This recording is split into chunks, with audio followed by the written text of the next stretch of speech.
자, 도움 말씀 위에 조의진 생선협 대표 나오셨습니다. 네, 안녕하세요. 예, 안녕하세요. 아, 이 생선협 그러면은 발음도 사실 어려운데 이게 예. 한국말로 하면은 생션. 제재정책 그 연구소. 예. 제가 생션 예. 영어로 맞습니다. 랩 연구소 대표 맡고 계십니다. 자, 이제 국제 변수 여러 가지 이제 여쭈고 싶은데요. 먼저 관세 문제 좀 여쭤보도록 하겠습니다. 최근에 이제 미국이 무역법 301조를 동원해서 한국에도 12.5%의 강제 노동 관세. 예. 사실 이게 단어를 말하면서도 저는 정말 웃음이 나오는데 이렇게 예. 지금 결정을 해서 여러 가지 쪽 관세가 또 추가되는 게 아니냐 이런 우려들이 나오고 있습니다. 이 부분에 대해서는 우리 조 대표께서 어떻게 보십니까?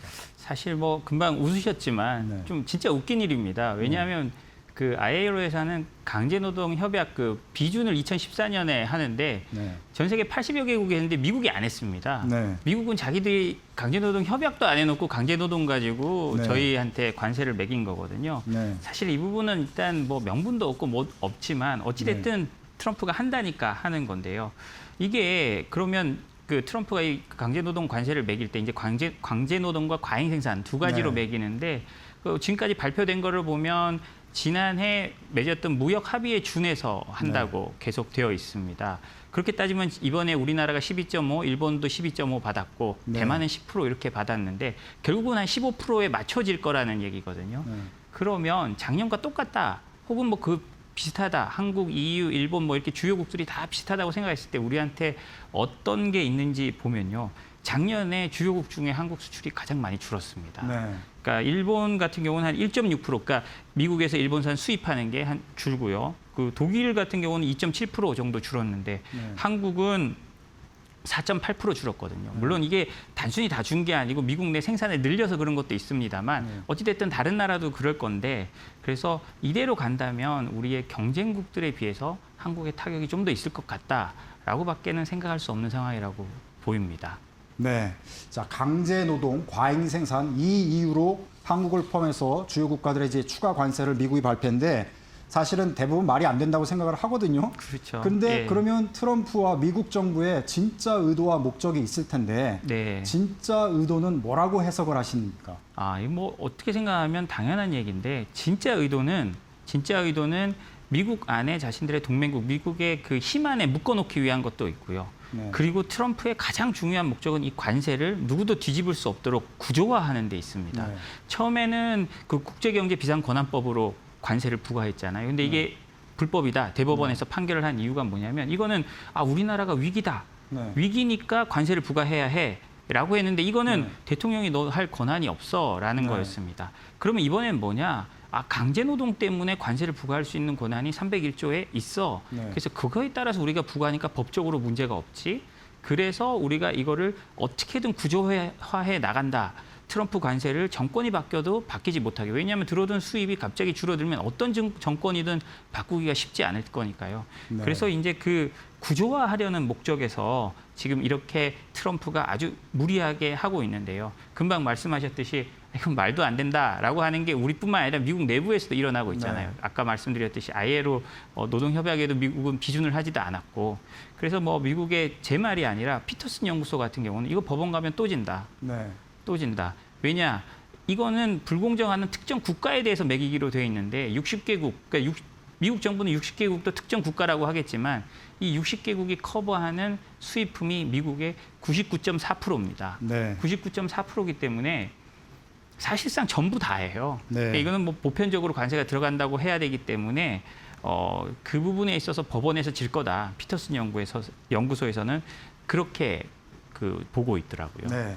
그럼 결론적으로 대체로 우리 한국 입장에서는 그 추가 관세 부담 그렇게 네. 걱정하지 않아도 된다고 보십니까? 아니죠. 아까 말씀드렸듯이 이거는 다 관세가 아무리 많이 맞아도 네. 상대적인 거잖아요. 네. 상대적인 거다 보니까 우리가 상대적일 때 작년에 우리가 좀 못했습니다. 네. 못했고요. 여기서 이제 우리가 또 주의해야 될 게 네. 지금 언론에서 잘 다루지 않는 거지만 트럼프가 시진핑 만나면서 뭐 히토리나 이런 문제 풀고 하면서 중국 관세를 많이 낮춰줬어요. 네. 그래서 실제로 지금 중국의 실효 관세율이 한 23%밖에 안 됩니다. 네. 그리고 동남아가 19%고요. 한국이 15%라면 그래서 지금 미국 업체들은 다시 중국으로 생산 기지 옮기겠다는 회사들마저 나타나고 있거든요. 그래서 한국 입장에서는 상당히 지금 현 상황이 그렇게 좋지는 않다. 부담스러운 상황이다라고 봐야 될 것 같습니다. 네. 또 한 가지의 변수를 또 생각하면서 시장을 봐야 될 것 같습니다. 자, 이거 관세 이슈 계속 지켜봐야 될 것 같고요. 시장에서 이번 주에 또 관심을 끈 것 중에 하나가 애플이 중국 반도체, 뭐 창신 메모리라고 볼 수도 있는데 네. 중국 반도체를 사용하면 되지 않겠냐, 뭐 정치권의 로비를 시작한 것 같고요. 이에 대해서 이제 미국의 의원들은 어떻게 보면 정신 나간 소리 아니냐면 국가안보의 시한폭탄이다, 뭐 이런 네. 표현을 쓴 걸로 알고 있는데요. 네. 자, 팀 쿡 대표에게 강력한 경고를 보냈다고 볼 수 있는데 이게 예. 지금 미국 상황도 지금 복잡한 것 같아요. 이 그렇죠. 사안은 지금 어떻게 해석을 하고 계십니까? 저는 이거는 뭐 애플의 어떤 오만이라고 생각합니다. 만약에 진짜 애플이요. 그 창신 메모리를 중국 거에라도 쓴다고 하면 저희 불매운동 해야 된다고 생각을 해요. 저는. 왜 그러냐면 애플이 창신 메모리를 쓰면서 창신 메모리에 가서 도와주는 게 단순히 그냥 걔들 메모리를 갖고 와서 쓰는 게 아니고 자신들의 공정에 최적화할 수 있도록 가이드도 하고 말도 합니다. 그러면 삼성이나 이런 데 했던 저희의 노하우까지 함께 건너가는 거거든요. 중국의 메모리를 크게 성장시키는 겁니다. 단순히 그걸 많이 사준다는 정도가 아니에요. 그렇기 때문에 저는 만약에 애플이 그 모든 언론의 분석도 그렇고 제 생각도 그렇지만 어떤 삼성이나 하이닉스와의 그 구매 계약에 있어서 자신들이 레버리지를 일으키기 위해서 했다고 저는 생각을 합니다만 그럼에도 불구하고 진짜 진지하게 창신 메모리를 사용하는 쪽으로 간다면 저는 이거는 왜냐하면 한국의 목에 칼을 대는 거나 똑같거든요. 우리의 노하우를 간접적으로나마 넘겨주는 그런 효과도 있고요. 그렇기 때문에 저는 이 애플 이거는 굉장히 우리가 심각하게 봐야 되고요. 미국 입장에서도 저는 이걸 허락해 줄 가능성은 굉장히 낮다고 봅니다. 금방 말씀하셨듯이 미국 상원에 이런 나오는 거 보면 죽음의 칼춤을 멈춰라. 네가 어떻게 국가에 반역하는 행위다라고까지 말이 나오거든요. 지금 중국이 미국을 따라잡지 못한 거의 유일한 게 반도체고 이게 AI와 뭐 무기와 모든 거에 들어가는데 이거를 키워준다? 저는 좀 상상하기는 어려운 상황인 것 같긴 합니다. 네. 자, 이 이슈를 보면은 정말 AI 시대가 맞고 또 반도체가 정말 우리 산업의 가장 중요한 품목이 아닌가 이거를 뭐 반증하는 그런 상황이 아닌가 이렇게 생각이 되는데요. 자, 연관지에서 지금 중국의 창신 메모리가 또 상장을 했어요. 그러면서 막대한 투자 자금을 확보를 했고 이것 때문에 기술 경쟁력이 더 올라가면서 삼성전자와 SK하이닉스에 결국 큰 악재가 되지 않겠냐 이런 문제 때문에 사실 이번 주 우리 증시가 폭락하지 않았습니까? 그렇죠, 맞습니다. 자, 이렇게 되면은 한국 반도체에 미칠 영향이 또 적지 않을 것 같은데 이 부분은 또 어떻게 분석하십니까? 저는요, 제가 생션랩이라는 제재와 수출 통제 전문으로 하는 회사를 설립하고 한 이유도 이제 우리 경제의 미래는 어떤 우리가 잘해서 되는 게 아니라 국제적인 제재와 수출 통제의 결과에 따라서 이루어진다라고 생각해서 제가 이 회사를 만들었거든요. 그리고 지금 우리가 그 결과를 반도체에서 너무나 여실히 보고 있습니다. 사실 우리가 반도체 성과급 같은 거 비판할 때 뭐 이유가 뭡니까? 그 니들이 잘한 게 아니야.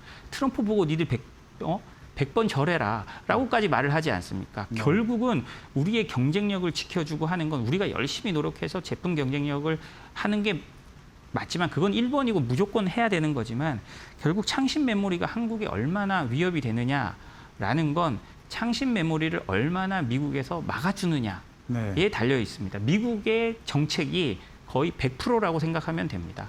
창신 메모리로 가지 못하게 장비들을 막고 그다음에 소부장 업체들이 가지 못하게 막으면 중국이 아무리 뛰어난 천재적인 그 공학자들이 많다고 해도 시간이 걸릴 수밖에 없잖아요. 그 시간을 벌어준 게 트럼프고 그래서 우리가 돈을 벌 수 있게 된 겁니다. 그래서 이게 뭐 실제로 받는 타격과 위기가 당연히 있겠죠. 뭐 예를 들자면 그 중국이 세계 시장을 잠식하는 방법이 뭡니까? 거대한 내수 시장에서 먼저 자리를 잡고 그다음에 해외로 나가잖아요. 반도체도 똑같이 그렇게 가겠죠. 지금 뭐 핸드폰도 그렇고 자동차도 그렇고 그랬으니까 반도체도 똑같이 그렇게 갈 겁니다. 그랬을 때도 그럼에도 불구하고 우리가 중국의 시장을 잃고 그럼에도 해외 시장에서 우리가 경쟁할 수 있는 거는 전적으로 미국의 정책에 달렸다라고 생각을 합니다. 그래서 우리 경쟁력을 가지는 건 우리는 당연히 열심히 노력해야 되죠. 그렇지만 미국의 정책이 바뀌지 않도록 우리가 얼마나 로비를 잘하고 그리고 한미 동맹을 강화하느냐가 삼성전자와 하이닉스의 미래가 달려 있는 거라고 저는 냉정하게 말하면 그렇다고 생각을 합니다. 네. 우리의 힘이 아니라고 생각합니다. 네. 예. 자, 최소한 이제 반도체와 AI 산업에 관련해서는 한미 동맹이 정말 굳건하게 잘 예. 지켜지기를 기대하면서 이 이슈는 계속 지켜보도록 하겠습니다. 자, 전쟁 문제로 좀 넘어가 보겠습니다. 미국-이란 전쟁이 종료될 것처럼 이렇게 가다가 갑자기 다시 지금 전면전 분위기로 다시 바뀌고 있어요. 예. 이것도 이제 시장에 큰 악재로 지금 작용하고 있는데 이 문제는 어떻게 보고 계십니까? 저는 뭐 계속 비유하는 게요. 우리나라 6.25 휴전도 1년 7개월 거의 2년 가까이 걸렸잖아요. 저는 이런 합의 문서가 깨지고 다시 붙고 합의할 듯 하면서 하는 게 한 50번은 앞으로 될 거라고 생각을 합니다. 그 과정 중에 하나라고 봐야 되고요. 그래서 이란이 사실은 좀 굉장히 영리하게 하고 있는 것 같아요. 최근에는 이집트까지 공격을 해서 네. 이게 중동대전이 일어나는 거 아니냐라는 소리까지 나오도록 만들고 있는데요. 그래서 지금 막고 있는 거 보면 이란은 어떻게든 이 분쟁을 글로벌화해서 미국의 압박이 가도록 만드는 거 아닙니까? 자기들은 이제 호르무즈를 시작했고 이란의 어떤 그 위성 정권과 같은 후티 반군은 네. 지금 홍해를 막으려고 하고 있고 거기서 또 통행료를 받는다고 하고 있으니까요. 지금 이 전쟁은 상당히 오래 갈 수 있고 계속 이란의 전략은 확장해서 미국을 압박하고 세계 경제를 압박하는 거니까요. 이거는 상수가 될 수 있다고 생각합니다. 근데요, 이란의 이런 전략이 가장 타격을 주는 나라가 어디냐라고 생각하면 아마도 명확하게도 한국과 일본이 될 것 같아요. 왜냐하면 우리가 호르무즈가 막혔을 때 원유를 들어온 통로가 지금 그 홍해를 통해서 들어왔었는데 그것도 지금 후티 반군이 막으려고 하고 있잖아요. 네. 거기서 분쟁이 커지면 지금 벌써 하루에 왔다 갔다 하는 배가 한두 척으로 줄어들었다고 하고요. 그래서 한국 정부는 어떻게 했느냐. 계속 해온 게 지중해를 통해서 따르게 나오려고 카스피해 쪽을 해왔는데 카스피해 쪽에서는 지금 어떤 일이 벌어졌냐면 우크라이나가 러시아를 그쪽에서 집중적으로 공격하고 있어요. 네. 그러다 보니까 카스피해도 안전하지 않아요. 한국 입장에서는 정말 뭐 오일 쇼크가 오고 안 오고를 떠나서 에너지를 얻을 수 있는 주요 회랑들이 주요 길들이 모두 막혀가고 있는 겁니다. 대체를 그동안 이 호르무즈가 막혔을 때 대체를 해왔던 그런 지역들도 점점 더 위험해져 가고 있으니까요. 이 부분은 한국 입장에서는 어떻게 생각하면 가장 나쁜 시나리오 중에 하나로 가고 있는 그런 상황으로 보면 될 것 같다고 생각을 합니다. 네. 자, 말씀하신 대로 여러 가지 변수들인데요. 시간 관계상 이제 끝으로 질문 드리도록 하겠습니다. 자, 미국의 추가 관세 우려도 있고 중국 반도체 추격, 거기다가 이제 중동 리스크까지 어느 하나 쉬운 문제가 없는데요. 이런 시장에서 이제 투자자들은 어떤 입장을 하는 게 좋다고 보시는지 관련해서 이제 조언으로 마무리 말씀 부탁드리겠습니다. 예, 결국은 저는 지정학이 많은 걸 결정한다고 생각합니다. 앞으로 60에서 70% 이상을 지정학이 결정한다고 생각하면 그 지정학에 여기는 투자를 해야 되니까 그 지정학에 수혜를 입을 수 있는 업종을 보는 게 좋다고 생각하는데요. 그렇게 따지면 지금 현재 우리가 가장 지정학적으로 수혜를 받고 있는 업종은 반도체라고 볼 수 있죠. 그래서 그런 부분들을 저희가 계속 보면서 거기에 반도체에 지정학적으로 어떤 변수가 생기는지를 찾아보는 게 중요할 거라고 생각합니다. 네, 수고하셨습니다. 네, 자, 감사합니다. 지금까지 조이즌 생션넷 대표와 미국의 추가 관세 정책 그리고 중국의 반도체 기술 추격 내용까지 자세하게 살펴드렸습니다.